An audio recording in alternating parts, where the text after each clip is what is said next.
Welcome back to Day in Land. Anyway, tonight's show brought to you by Sleeman's Silver Creek Lager. Pretty glass, pretty box, pretty beer. Tastes like ass, but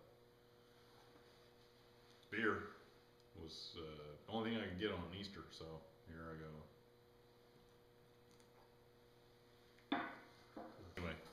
Anyway, we're going to get back to that forge. So what we got here now is what you saw before. We have a stainless steel central grill. It's got about 15 inches of 3/8 slots along here, and that'll be where the air comes in. After looking at it and reflecting on it, I'm realizing I'm likely going to have to put more stainless out here on both sides, or perhaps a refractory of some kind. There's some mixes on the internet that you can make out of kitty litter and that sort of thing. But you know, I may just use some local clay or anything that sort of isolates the fire from the steel below. You get enough pressure in there, and you get that glowing real hot there. And as soon as there's some pressure and oxygen, it'll just blow the bottom right out of that forge. I'm not going to flip the thing over and use it as a table. So I think I'll just build everything pretty solid. You know, I think I'll make it so it'll come out of the table, but the blower will be more or less solid with the base of the forge. So we're just going to build that into it. You know. So I've marked it basically where it's going to run into the forge, and then I'm going to design the outlet on the forge so that after I zip cut this, I'll be able to weld it right onto the side of it here. So here's just a quick idea of what it should look like. It's basically just going to be a box shape similar to the one that's on the blower.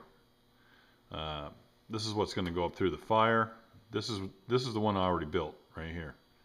So okay, so here's the parts we have laid out in the plasma cam, ready to cut. Get the fan going.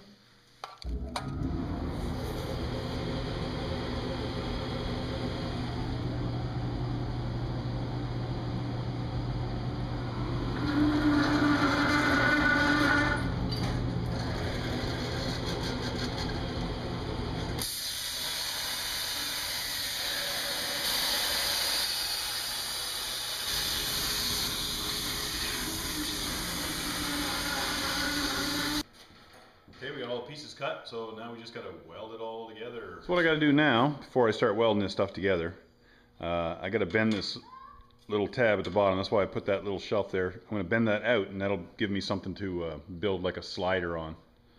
So I'm just going to bend that up in the brake.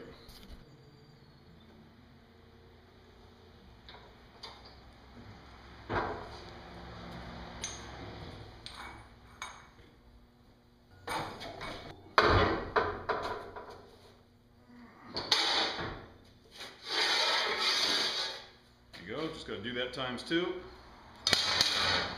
just got to weld up the pieces now. Just going to get a tack going here.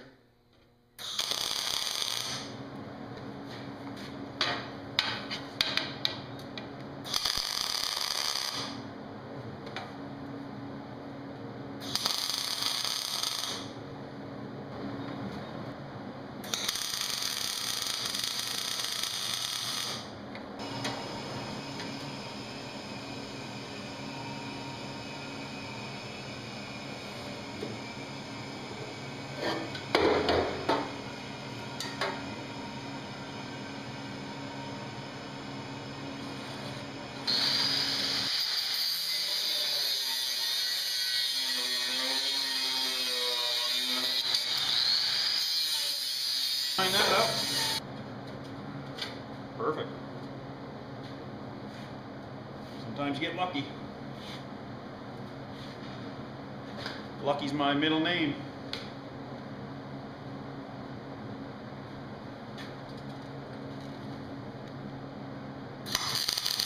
Indispensable welder's tool right here. Make sure you only buy Vice Grip. Don't buy any other crappy ass name because you're just throwing your money away. Some of the best advice I ever got was from an old South Bend lathe manual, and it had a list of shop kinks. That's what they used to call them back then. Nobody uses that term anymore, but shop tips and tricks. And what it was a list of things, you know, lard makes a good cutting oil. And then the very last one, good enough is best. And that was coming directly from South Bend, and I've lived by that. I kind of lived by that before I ever read it, but why go beyond good enough? It's good enough. It does the job. If quality is important to the customer, then good enough is what he thinks is good enough. So, you know, the customer is always right in that respect. But when you're building a machine or something, why overdo it? It doesn't make sense to overdo anything. It's just, you're wasting time and money, and you're never going to get ahead if you waste anything. It's going to go on like that, or like that, and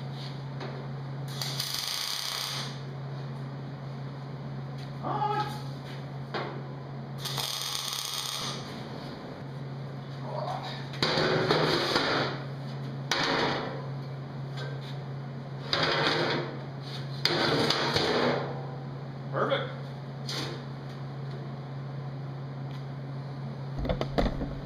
It's pretty much out of the way. Sticking out a little bit there, about an inch or so, but it's more or less protected.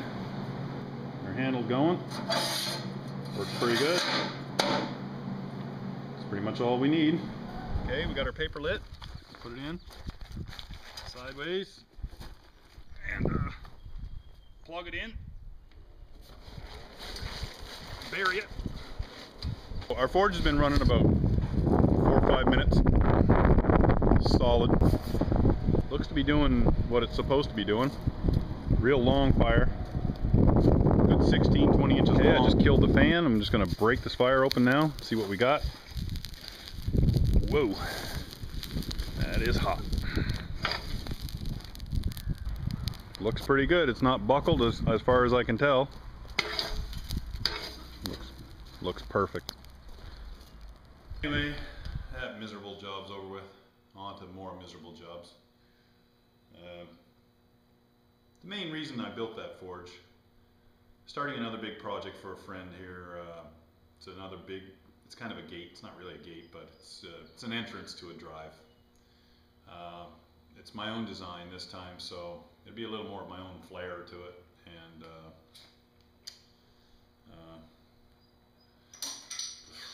can't wait till this stuff's gone.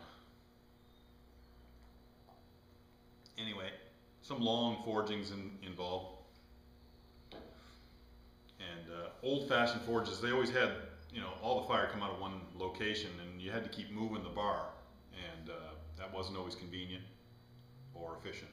So that's why I built this thing, mostly because I had the blower and needed a topic to make the next clip out of. But anyway, I want to end on one thing.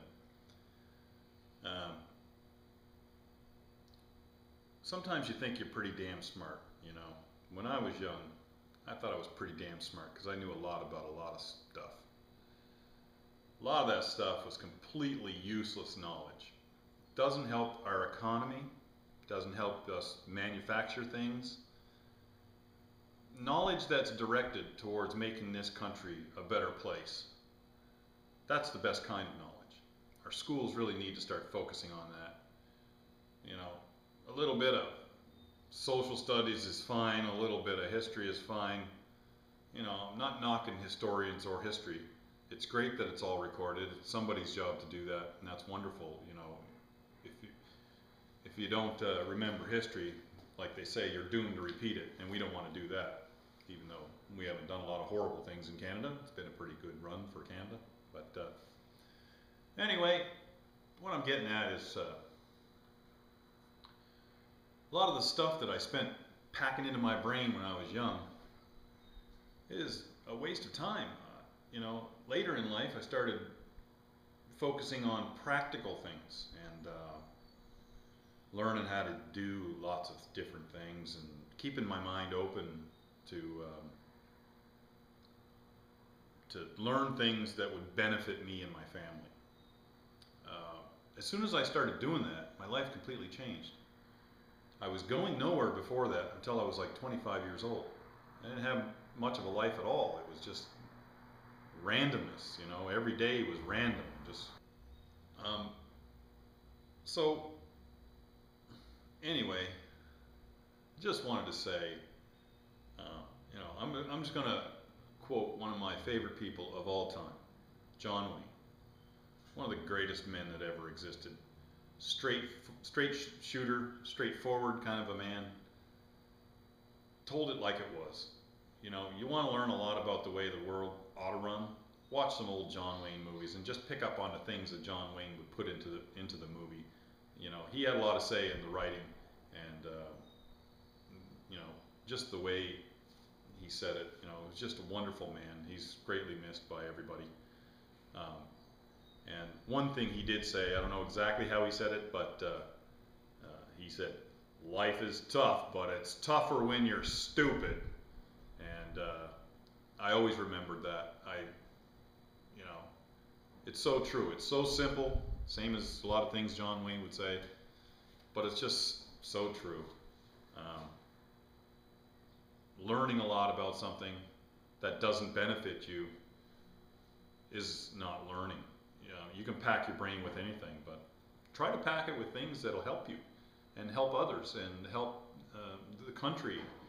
And you know, we wonder why we're, you know, in the dumps right now. Well, nobody does anything. We all sit here doing this and staring at monitors, and you know, even I do it. But in between that, I try to accomplish something. My day is never complete until I've produced something.